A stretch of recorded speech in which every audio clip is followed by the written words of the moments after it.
Breaking news. Bharat పై బంగ్లాదేశ్ తాత్కాలిక అధినేత యూనస్ కుట్రలకు దిగుతూ ఉన్నాడు. ఇండియాకు దూరంగా జరిగే చర్యలు తీసుకుంటూ ఉన్నాడు. ఇప్పటికే పాకిస్తాన్కు చైనాకు దగ్గరయ్యే చర్యలు ప్రారంభించాడు. 7 సిస్టర్స్ అంటూ ఈశాన్య రాష్ట్రాల గురించి కూడా మాట్లాడాడు.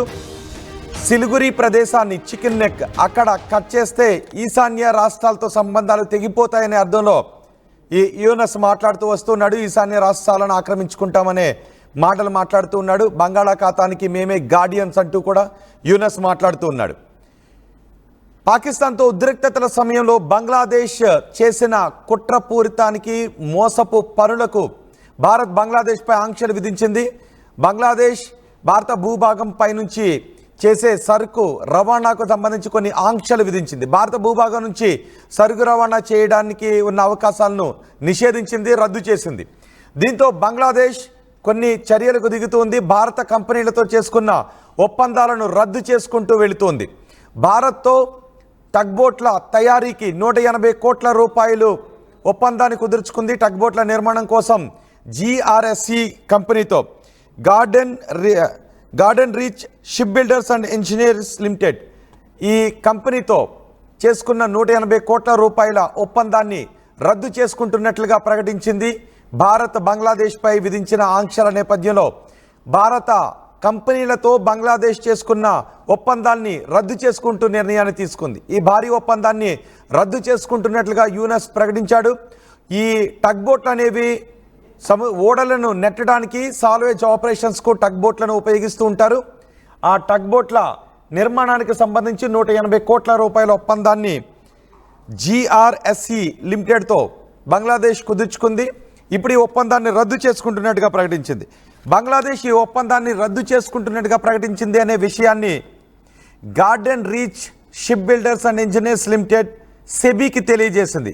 సెక్యూరిటీస్ ఎక్స్చేంజ్ బోర్డ్ ఆఫ్ ఇండియాకు ఈ విషయాన్ని తెలియజేసింది. ఆ లెటర్ని ఇప్పుడు మీరు RTV స్క్రీన్ పైన చూస్తున్నారు. Cancellation of contract of construction of an advanced ocean going tug అంటూ ఆ సబ్జెక్ట్తో రాసినటువంటి లెటర్ ఇది.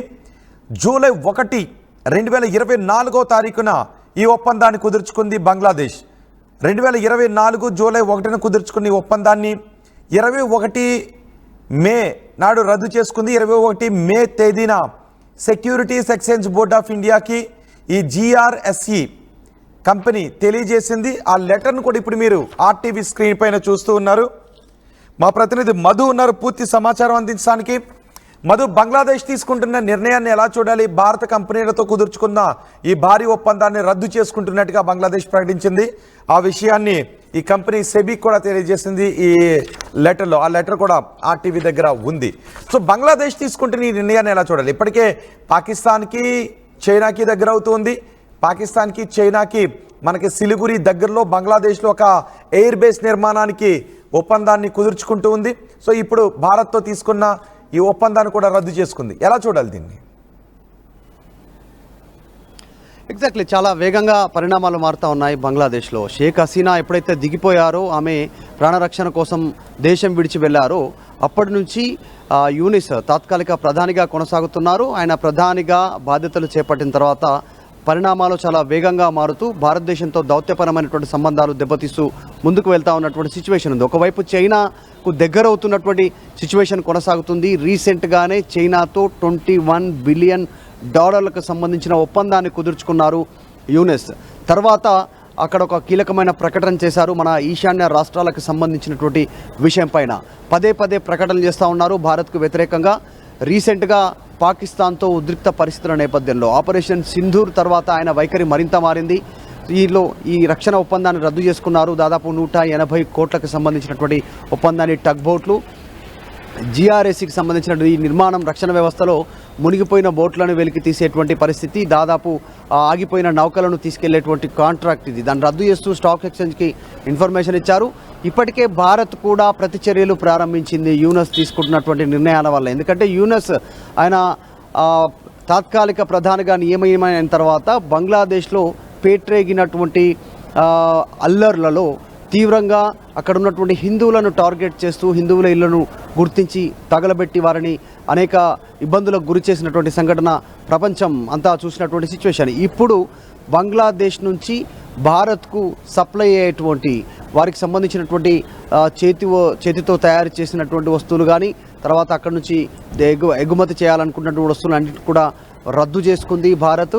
భూమార్గంలో వచ్చేటువంటి అన్ని మార్గాలను మూసివేస్తూ వారితో ఒప్పందాన్ని రద్దు చేసుకోవడం జరిగింది. సో భారత్ అనుమతి లేకుండా బంగ్లాదేశ్ నుంచి ఒక్క సరుకు కూడా ఇండియాకి వచ్చేటువంటి అవకాశం లేదు. మొత్తం బంగ్లాదేశ్కి సంబంధించిన రెవెన్యూలో 45% రెవెన్యూ భారత్కు వాళ్ళు ఎగుమతి చేసేటువంటి వస్తువుల ద్వారానే వారికి రెవెన్యూ వస్తూ ఉంది. సో దానికి అడ్డుకట్ట వేసే ప్రయత్నం భారత్ కూడా చేస్తూ ఉంది. సో యూనిస్ చర్యలు మరింత అంటే చైనా పాకిస్తాన్ నిర్ణయాలలాగా ఆయన నిర్ణయాలు ఉంటున్నాయి. అసలు భారత్కు బంగ్లాదేశ్కి అంతా ఉద్రిక్త పరిస్థితులు లేనటువంటి సిచ్యువేషన్. చాలా మొన్నటి వరకు హసీనా ఉన్నంత వరకు స్నేహపూర్వకంగా ఉన్నటువంటి దేశం ఒక్కసారిగా యూనిస్ రాగానే వ్యతిరేకంగా మారిపోయినటువంటి పరిస్థితి. యూనస్ ఇస్లామిక్ సంబంధించినటువంటి భావాలతో ఆయన ముందుకు తీసుకెళ్తా ఉన్నారు. అందులో భాగంగానే పాకిస్తాన్కు మద్దతు తెలుపుతున్నారు. మొన్నటి వరకు పాకిస్తాన్ బంగ్లాదేశ్కి శత్రువు, ఈరోజు మనకు శత్రువైనటువంటి పాకిస్తాన్ బంగ్లాదేశ్కి. కానీ మధు, యూనస్ ఇలాంటి నిర్ణయాలు ఎందుకు తీసుకున్నాడు అనుకోవాలి. ఇప్పటికే యూనస్ పై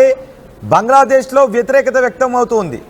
వాళ్ళ ఆర్మీ చీఫ్ వ్యతిరేకత వ్యక్తం చేస్తున్నాడు. ఎన్నికలు పెట్టడం లేదు, యూనస్ దిగిపోవాలంటూ కోరుతూ ఉన్నాడు. కానీ యూనస్ మాత్రం ఇప్పుడు భారత వ్యతిరేక చర్యలకు దిగుతూ ఉన్నాడు. అందుకే బహుశా ఎన్నికలు కూడా నిర్వహించడం సాధ్యమైనంత వరకు భారత వ్యతిరేక చర్యలు ఈ యూనస్ హయాంలో తీసుకోవాలి, వాటిని కంప్లీట్ చేయాలని భావిస్తూ ఉన్నట్టున్నాడు. అందుకే బంగ్లాదేశ్లో ఎన్నికలు కూడా నిర్వహించట్లేదు అనే చర్చ కూడా జరుగుతుంది. ఎగ్జాక్ట్లీ, ఆల్రెడీ అక్కడ అసంతృప్తి ఉంది ప్రజల నుంచి. స్టార్టింగ్లో వారందరినీ డైవర్ట్ చేసేలాగా కాస్త ఉద్రిక్తపరిచేలా వాళ్ళకి అలాంటి మెసేజ్ ఇచ్చారు. వారంతా కూడా దాడులు చేశారు. హసీనా పార్టీకి సంబంధించినటువంటి విషయంలో కావచ్చు, ఆమె కార్యాలయాలపై కావచ్చు, అక్కడ ప్రజలు దాడి చేశారు. కానీ తక్కువ సమయంలోనే రియలైజ్ అయ్యారు అక్కడ ఉన్నటువంటి ప్రజలు కూడా. యూనస్ తీసుకున్న నిర్ణయాలతో బంగ్లాదేశ్ పురోగమనం దిశగా వెళ్తూ ఉంది, తీవ్ర ఆర్థిక సంక్షోభం తలెత్తే పరిస్థితి ఉంది అనేటువంటిది గుర్తించిన తర్వాత యూనస్ నిర్ణయాన్ని ప్రజలు వ్యతిరేకిస్తూ ఉన్నారు. ఆయనకు వ్యతిరేకంగా నిరసనలు తెలుపుతూ ఉన్నటువంటి సిచ్యువేషన్ ఉంది. సో ఈ నేపథ్యంలో భారత్ దౌత్యపరంగా కూడా కాస్త నిర్ణయాలు తీసుకుంటూ ముందుకు పోతూ ఉంది. అక్కడి నుంచి వచ్చేటువంటి దిగుమతులను నిలుపుదల చేస్తూ నిర్ణయం తీసుకున్నారు. తర్వాత జరుగుతున్నటువంటి పరిణామాలను చూస్తే చైనా పాకిస్తాన్ ఇన్ఫ్లుయెన్స్తో భారత్తో దూరం పెంచుకునే ప్రయత్నం యూనస్ చేస్తున్నట్టుగా తెలుస్తూ ఉంది. త్వరలోనే ఆయన రాజీనామా చేయనున్నారు. ఆయన ప్లేస్లో కొత్త వారికి అవకాశం దక్కనుంది, లేదంటే ఎన్నికలు జరిగే పరిస్థితుల కోసం ఆర్మీ ప్రయత్నం చేస్తుంది అనేటువంటి చర్చలు కూడా కొనసాగుతున్నాయి. ఇంకా మిగతా పార్టీలు కూడా యూనిస్ నిర్ణయాలని వ్యతిరేకిస్తూ ఉన్నాయి. ఈ నేపథ్యంలో అంతకంటే ముందుగానే త్వరితగతిన భారత్తో ఒప్పందాలను రద్దు చేసుకొని దీర్ఘకాలికమైనటువంటి శత్రుత్వాన్ని, ఆ దూరాన్ని పెంచే ప్రయత్నం యూనిస్ చేస్తున్నట్టుగా కనిపిస్తూ ఉంది. అందులో భాగంగానే 180 కోట్ల ఈ ప్రాజెక్టు రద్దు చేసుకున్నట్టుగా కనిపిస్తూ ఉంది. రైట్ మధు, బంగ్లాదేశ్ భారత వ్యతిరేక నిర్ణయాలను తీసుకోవడంలో ఇంకా ముందుకు వెళుతూ ఉన్నట్టే కనిపిస్తోంది. భారత కంపెనీతో చేసుకున్న 180 కోట్ల ఒప్పందాన్ని రద్దు చేసుకుంటున్నట్లుగా బంగ్లాదేశ్ తాత్కాలిక అధ్యక్షుడు యూనస్ ప్రకటించాడు. గత కొన్ని రోజుల నుంచి మనం చూస్తున్నాం, పాకిస్తాన్తో ఉద్రిక్తతల సమయంలో కూడా చైనా వెళ్ళి మరి కొన్ని కారుకూతలు కూసొచ్చాడు. మన ఈశాన్య రాష్ట్రాల గురించి, ఈశాన్య రాష్ట్రాలను ఆక్రమించుకుంటామనే విధంగా మాట్లాడొచ్చాడు. అంతేకాదు బంగాళాఖాతానికి మేమే గార్డియన్స్ అంటూ కూడా మాట్లాడాడు. ఇప్పుడు భారత కంపెనీతో చేసుకున్న ఒక ఒప్పందాన్ని రద్దు చేసుకుంటూ కూడా నిర్ణయం తీసుకున్నాడు. దీనికి కూడా కారణం బంగ్లాదేశ్పై మనం ఇప్పటికే కొన్ని ఆంక్షలు కూడా విధించాం. చైనాకు పాకిస్తాన్కు మేలు చేసే పనులు బంగ్లాదేశ్ చేస్తూ ఉంది. ఇప్పుడు చైనాతోనూ పాకిస్తాన్తోనూ చేతులు కలిపి మన సిలిగురికి దగ్గరలో ఒక ఎయిర్ బేస్ నిర్మాణానికి వాళ్ళకి అనుమతులు కూడా ఇస్తూ ఉన్నాడు. అంతేకాదు ఈశాన్య రాష్ట్రాలను ఇబ్బంది పెట్టే చర్యలకు అటు పాకిస్తాన్తో ఇటు చైనాతో చేతులు కలుపుతున్నాడు యూనస్. ఈ నేపథ్యంలో మనం బంగ్లాదేశ్పై కొన్ని ఆంక్షలు విధించాం. ఈ ఆంక్షల నేపథ్యంలో అల్లాడిపోతున్న బంగ్లాదేశ్ ఏం చేయాలో అర్థం కాక ఒక 180 కోట్ల రూపాయల రక్షణ ఒప్పందాన్ని రద్దు చేసుకుంటున్నట్టుగా ప్రకటించింది. టగ్బోట్ల నిర్మాణం కోసం గతంలో GRSE కంపెనీతో బంగ్లాదేశ్ ఒప్పందాన్ని కుదుర్చుకుంది. ఈ ఒప్పందాన్ని ఇప్పుడు రద్దు చేసుకుంటున్నట్టుగా ప్రకటించింది. ఈ ఒప్పందం ఓడలను నెట్టడానికి, సాల్వేజ్ ఆపరేషన్స్కు ఉపయోగించే టగ్బోట్లు తయారు చేయడానికి సంబంధించిన కాంట్రాక్ట్ ఇది.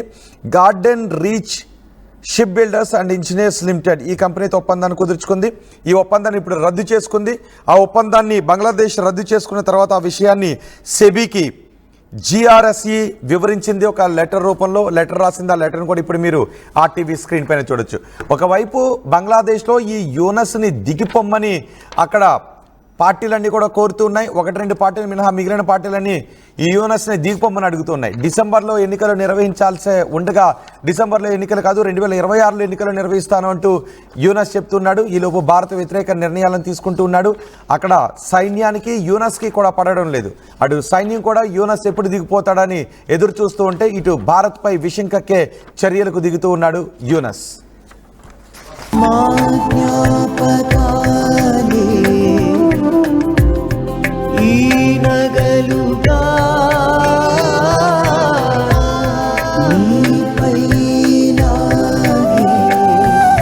అమ్మాయి గౌరవాన్ని అమ్మలా కాపాడుతుంది.